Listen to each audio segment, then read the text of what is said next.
Je tuais le temps l'autre jour sur les internets quand je suis tombé sur un débat entre deux personnes de confessions différentes. Je vous dirai pas lesquelles. Et mon amour du débat a failli me faire sauter dans la bataille en tant que troisième adversaire. Et puis finalement, non. Je me suis dit que quitte à parler de quelque chose, autant parler de quelque chose qu'on connaît. Donc j'ai tout repris depuis le début. Mesdames et messieurs, la Bible.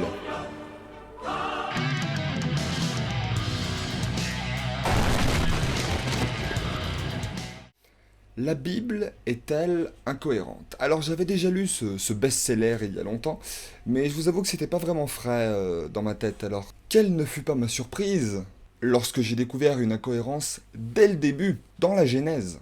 Pour ceux qui sont étrangers à la Bible, à la Genèse ou aux deux, la Genèse c'est le premier livre de la Bible qui traite de la création du monde, du premier couple, créé par Dieu. Coucou. S'ensuit le désobéissement, la pomme, exclusion du jardin, déluge, arche de Noé, enfin bref. Ce qui nous intéresse en termes d'incohérence intervient dans le début de ce bouquin. Citation. Dieu dit que la lumière soit, la lumière fut. Dieu vit que la lumière était bonne, sépara la lumière de l'obscurité et appela lumière jour et obscurité nuit. Il y eut un soir et un matin. Jour 1. Voilà. Dès le premier jour, dès le commencement, le concept de jour en tant qu'unité existe. Bien. Deuxième citation. Dieu fit les deux grands luminaires, le plus grand pour régner sur le jour, le plus petit pour régner sur la nuit. Il fit aussi les étoiles. Dieu les plaça au firmament du ciel pour éclairer la terre, pour régner sur le jour et sur la nuit, pour séparer la lumière des ténèbres.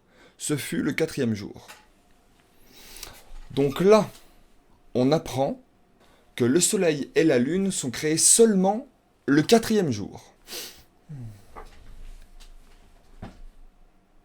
Maintenant, expliquez-moi comment les jours précédents ont pu être comptabilisés dès le premier jour, étant donné que les astres qui servent à les marquer ne sont créés que le quatrième jour.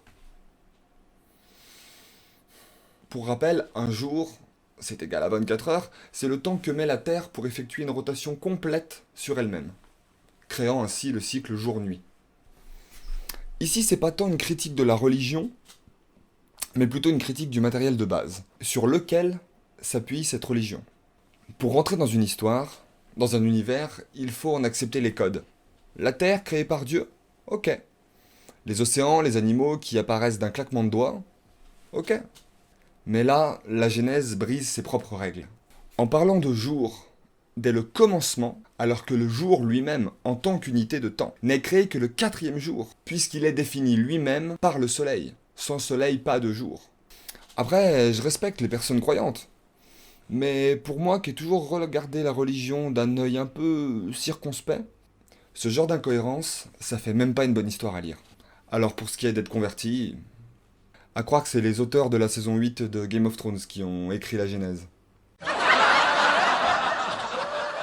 Voilà, merci d'être resté jusqu'à la fin. Si cette vidéo vous a plu, vous savez quoi faire. Si elle vous a pas plu, vous savez quoi faire.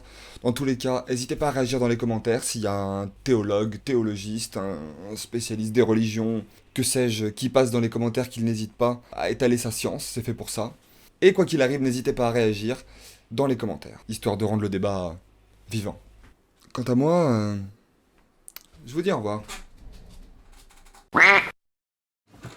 Non? La coupe? T'es en train de me filmer là, non? Oh non! Ah, y'a Stark!